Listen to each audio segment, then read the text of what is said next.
پاکستان کے اندر میں یہ آج فخر سے کہتا ہوں کہ پاکستان کے اندر ایک ریلیجس فریڈم ہے. پاکستان کے اندر ریلیجس ٹورزم کے لیے بھی ہم کوشش کریں. آج ہی میں نے ایک ایم او یو سائن کیا ہے پاکستان انٹرنیشنل ایئر لائن کے ساتھ, اور ابھی لاسٹ منتھ بھی میں نے ایک چارٹر فلائٹ پی آئی کی تھی. مگر اس کے باوجود بھی ہمارا امیج جو ہے وہ بہتر نہیں ہو رہا ہے. کیوں بہتر نہیں ہو رہا ہے؟ ایسے واقعات کی وجہ سے. اس کے اندر ہماری اسٹیٹ تو ہماری, آپ نے سپریم کورٹ کا بھی ایکشن دیکھا جب یہ بنگ شریف والا میٹر ہوا, آگ لگائی گئی مندر کو, جب ٹیری کے مندر کے اوپر آگ لگائی گئی. مگر سوسائٹی کو ہمیں چینج کرنا پڑے گا. جب 19 جون 2014 کی ججمنٹ آئی میرے آرگیومنٹس کے اوپر آئی, وہ 9 فروری 2014 کا دن آج بھی مجھے یاد ہے کہ چیف جسٹس صاحب نے مجھے پوچھا کہ یہ مسئلہ حل کیسے ہوگا. میں نے کہا سر, آپ کو سوسائٹی کو چینج کرنے کے لیے آپ کو کریکولم چینج کرنا پڑے گا. جب تک کریکولم چینج نہیں ہوگا لوگوں کا مائنڈ سیٹ چینج نہیں ہو سکتا. لوگوں کا مائنڈ سیٹ جب تک چینج نہیں ہوگا تب تک یہ میٹر جو ہے وہ بار بار ہوتے جائیں گے. اور آپ نے دیکھا کہ ماضی میں بھی جب ایسے لوگ تھے جن کو سزائیں ہوئی تو ان کے لیے کیا کیا گیا. ان کے لیے بڑی لاکھوں کے, میں سمجھتا ہوں پاکستان کے اندر اگر کسی کا بڑا, اگر کوئی آخری جو ایک ہوا یا ایک, وہ تو اسی قادری کا تھا. اور کس کا تھا؟ جس میں کوئی اندازہ ہی نہیں تھا لوگوں کا کوئی کتنے لوگ تھے. یا ابھی جیسے یہ تحریک لبیک والا جو معاملہ ہوا جس کے اندر 8 پولیس والوں کا جو جس کو مارا گیا اور اس کے بعد جس طریقے سے رہا کیا گیا. مگر ایک کیبنٹ میں جو ہے منسٹر فواد چودھری آگے آیا, باقی سارے آپ دیکھیں کہ جو ان کا جو ریئیکشن تھا وہ صحیح نہیں تھا. تو ایسے واقعات کے لیے ہماری ساری پولیٹیکل پارٹیز کو مل کے ایکشن لینا پڑے گا. اگر نہیں لیا تو ایسے امیج جو ہے وہ ایسی باتیں, آپ کو پتا ہے ابھی 25 تاریخ کو اے پی پی جی برٹش پارلیمنٹ کے اندر پاکستان کے اندر جو فورسڈ کنورژن جو کیسز ہوتے ہیں اس کی ایک رپورٹ جو ہے وہ وہاں پہ برٹش پارلیمنٹ کے اندر پیش کی گئی ہے. میرے بھی اس کے اندر کمنٹس تھے, میری بھی رپورٹ اس کے اندر پیش کی گئی ہے. میں کتنا بھی کہوں کہ بھائی یہ نہیں ہے ہم اچھے طریقے سے, مگر بات یہ ہے کہ یہ چیزیں جھٹلا نہیں جا سکتی. اور ایسے ہم بہت زیادہ کوشش کرتے ہیں کہ پاکستان کے امیج کو بہتر کریں. مگر آپ نے ایویکیو ٹرسٹ پراپرٹی کو دیکھا, ابھی ایف آئی اے نے انکوائریاں شروع کی ہے. آپ اگلے ہفتے دیکھیں گے کتنی ایف آئی آر نکلتی ہے. ساری لوگ سارے مندروں کی پراپرٹیوں کو بیچا گیا. ٹھیک ہے, تو لیکن یہ جو ڈیفینیٹلی آپ کلچر ہے صحیح اس کہہ رہے ہیں کہ اس کلچر طرح کو سے ہمارا جو امیج ہے اس کو نقصان پہنچتا ہے. غوث نئی صاحب, آپ کی کیا رائے ہے؟ جی بسم اللہ الرحمن الرحیم. دیکھیے جو بھی سیالکوٹ میں واقع ہوا ہے تو بڑا افسوسناک واقع ہوا ہے اور ایسے واقع نہیں ہونے چاہیے. اور جس طرح اس وقت پاکستان مشکلات میں گر رہا ہے, معاشی مشکلات میں گر رہا ہے, لا اینڈ آرڈر کی سچویشن جیسی ہے, تو اس میں تو ایک مطلب ایسے واقعات کا ہونا تو بہت بڑے تشویشناک ایک صورت ہے. تو اس میں تو ایک موقع پہ کوئی ذمہ دار حکومت ہونی چاہیے, حکومت کو ذمہ دار بندہ ہونا چاہیے. اور مسئلہ یہ ہے کہ یہ جو واقعہ ہوا ہے اس میں فیکٹری میں وہ جنرل مینیجر تھے, تو وہاں جس طرح ہم تک یہ بات پہنچی ہے کہ کوئی کسی ایک مذہبی جماعت کے کوئی اسپیکر تھے, اس اتارے حکم دیا یا اتارا. اس کے بعد ایک دم سے یہ واقعہ نہیں ہوا, فیکٹری کے بعد آپ کے پاس گھیراؤ ہوا, پھر اس کے بعد نکالا گیا, پھر سڑک پہ جس طرح آپ نے دیکھا. تو پریشانی کی بات یہ ہے کہ اس وقت اسٹیٹ کیا کر رہی تھی, ہمارے سیکورٹی ادارے ہے وہ کیا کر رہے تھے. کیا اس پہ اتنی ہمت نہیں تھی کہ آ کے روکتے؟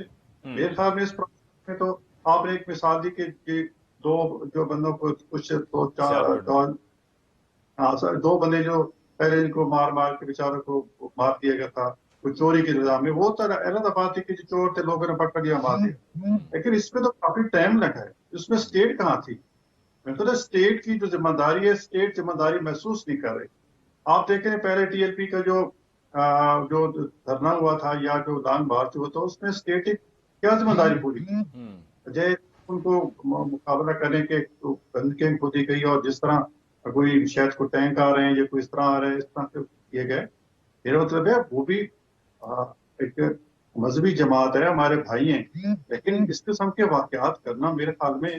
تو آپ سمجھتے ہیں کہ بعد میں اس کی مذمت کرنا, جیسے کہ پرائم منسٹر صاحب کا یہ ٹویٹ بھی ہے جس میں انہوں نے کہا ہے کہ یہ it's a day of shame for Pakistan, I am overseeing the investigations and let there be no mistake, all those responsible will be punished with full severity of the law, arrest are in progress. آپ سمجھتے ہیں کہ بعد میں اس طرح کی tweet یا بیان دے دینے سے کوئی, آپ یہ نہیں سمجھتے کہ یہ اپنا کام اسٹیٹ کر رہا ہے, آپ سمجھتے ہیں کہ کوتاہی ہے اسٹیٹ کی؟ بالکل کوتاہی ہے. جب یہ واقعہ ہو رہا تھا اس کو بچایا جا سکتا تھا، کم از کم اس کی ڈیڈ باڈی کی بے رومتی تو نہیں ہو سکتی تھی، اس کو چلایا تو نہیں سکتا تھا. اس سے ہمارے کیا پڑوسی ممالک میں کیا امپریشن جائے گا. آج کل سوشل میڈیا کا دور ہے، میرے خیال میں پورے یہ سری لنکا میں تو یہ سارا وہ موو کر رہا ہوگا، سوشل میڈیا چل رہا ہوگا کہ پاکستان جیسے ملک میں یہ کیا ہو رہا ہے. تو جہاں پہ اتنی سینکشنز ہیں، ہمیں مذہبی اتحاد پسندی کی جو ایک تانا دیا جاتا ہے، تو یہ اس کو تقویت پہنچاتا ہے. تو اسٹیٹ کو ذمہ داری، مجھے جو تشویش ہے کہ اسٹیٹ نے ذمہ داری اپنی پوری نہیں کی. آپ ویٹ کریں کہ ہم ان کو سزائیں دیں گے، یہ کریں گے، یہ بالکل آج کل کتنے یہ واقعات ہو جاتے ہیں اور نیکسٹ ڈے کوئی اور واقعہ ہوتا ہے، حکومت اس کے پیچھے ہے اور ہمارا میڈیا اس کے پیچھے دوڑ پڑتا ہے، یہ رہ جاتا ہے. تو اگر پرائم تنصیر ہیں تو اس کو پھر تاکہ لوگوں کو پتہ چلے اس طرح کے ایشوز کو پھر جو ذمہ داران ہیں ان کو سزا ملنی چاہیے اور اس طرح کے ایشوز پہ منطقی انجام تک جانا چاہیے تاکہ واقعات یہ مزید نہ ہوں. تاج حیدر صاحب، کیا آپ اس رائے سے اتفاق کریں گے غوث نائی صاحب کی کہ جی اس میں اسٹیٹ کی طرف سے غلطی ہوئی ہے، اسٹیٹ کا جو ریاکشن تھا، جو رد عمل تھا وہ ٹھیک نہیں تھا، جو وہاں پر پہنچ کر اس واقعے کے اندر جو اتنا ٹائم لگا اور اس میں پھر بعد میں جو جلایا گیا اس کو روکا جا سکتا تھا؟ یا آپ سمجھتے ہیں کہ نہیں، اس طرح کی سچویشن میں جہاں پہ موب ہے اور اتنے چارجڈ ہیں وہاں پر جا کر معاملات پھر کچھ اور مزید بھی خراب ہو سکتے، تو اسٹیٹ کے پاس کوئی اتنی اپرچونٹی نہیں ملی اسٹیٹ کو؟ تو غلطیاں ہو جاتی ہیں، ٹویٹ کر دیا جاتا ہے، مذمت ہوتی ہے، مذمت بھی کیا افسوس کر رہا ہے، ٹھیک ہو جاتی ہے، کوئی ایسی بات نہیں، 2-3 دن میں بھول جائیں گے، کوئی مسئلہ نہیں، ہو جاتی ہے اسٹیٹ سے بھی ایسی کیا. اور اس میں تو یہ ہے کہ ہاں ہمارے پاس کیپیسٹی بھی نہیں تھی، ہمارے پاس کچھ بھی نہیں تھا، ہمیں غریب ملک تھے، IMF نے دبا رکھا ہے، کیسے اس تمام چیز کی تو وہ تو بالکل. اور جو ہمیں سولوشنز دیے گئے بہت مناسب سولوشن، کریکولم کو بدلا جائے تو ہمارے جو مذہبی جماعتوں کے عزیز بھائی ہیں ہمارے، وہ کیا ہے اگلے 50-60 سال کے اندر یہ قتل کرنا چھوڑ دیں، ہمیں پوری امید ہے. ابھی یہ 2 دشہر سامنے بہت ٹارگیٹ چیز. سو آپ کی نظر میں کریکولم تبدیل کر دیں جی، اور تو یہ ہمارے جو مذہبی جماعتوں کے ہمارے عزیز بھائی جو ہیں تو اگلے 50-60 سال کے اندر قتل کرنا چھوڑ دیں. جب تک قتل کو برداشت کیا جائے اسٹیٹ کی ملک ہو جاتی ہے، اور پہلے سے مذمتی بیان تیار کر کے رکھی ہو جائے تو واقعہ جیسے ہی ہو تو 5 منٹ کے اندر مذمتی بیان ہو. لیکن یہ اس کے لیے مینجمنٹ کی ضرورت ہے کہ پرائم منسٹر کا آفس جو ہے اسے بہتر کام کرنا پڑے گا. یعنی اگلے 2 سال کی اسٹیٹمنٹ تیار کر لیے جائے ابھی سے، اور بس اس پہ اسٹیٹمنٹ کیا تیار کر لیا جائے، وہ تو کاپی پیسٹ ہوتا ہے. وہ ایک اسٹیٹمنٹ بنائے، اس کی 30-40 کاپیاں فوٹو کاپیاں بنا لے اور کھٹا کھٹ اپنی دیتے چلے جائیں. اگلے 50-60 سال میں صحیح ہو جائے گا. تو تاج حیدر صاحب، کیپیسٹی بلڈنگ پر تو پھر لگتا ہے کہ جیسا کہ خواب ہی ہے یہ کہ کیپیسٹی بلڈنگ کی ہم سمجھتے ہیں، ہم اعتراف کرتے ہیں کہ کیپیسٹی بلڈنگ ہونی چاہیے لیکن ہوتی نہیں. کیپیسٹی بلڈنگ کیا ہے؟ ایک بیان آپ ٹائپ کر لیں، اس کی فوٹو کاپیاں 30 نکلوا لیں، اور 1.5 روپے کی فوٹو کاپی ہو جاتی ہے، 45 روپے کا خرچہ ہے، مسئلہ حل ہو جائے. نہیں کر سکتے تو مجھے میرے آفس بھیج دیں، میں اپنی فوٹو کاپی کرا کے میں 45 روپے لوں گا، مسئلہ حل ہو جاتا ہے. جو مہمان ہمارے گھر میں آتے ہیں تو ان کو ایک 40-50 سال مزید قتل ہونے میں کیا کریکولم ہو جائے گا تو یہ ہمارے عزیز بھائی مذہبی جماعتوں والے یہ شاید اگلے 50-60 سال درست ہو جائے. ٹھیک. تاج حیدر صاحب، we've got to take a short break over here. امید نہیں، ہمیں ہمت، ہمیں گھبرانا نہیں چاہیے، ہمیں امید رکھنی چاہیے کہ یہ جو ہمارے عزیز بھائی ہیں مذہبی جماعتوں والے، یہ انتہا پسند ہے کہ ہم بالکل اتنے پیار محبت کی نیگوسیشنز کرتے ہیں، یہ چیز ہو جائیں گے. محبت بڑی طاقت ہے. 60-70 سال اتنا لمبا عرصہ نہیں ہوتا قوموں کی زندگی. جب تک ہمارے ملک میں جتنے بھی مہمان آ رہے ہیں انہیں اینٹیں مار مار کے قتل کرتے ہیں.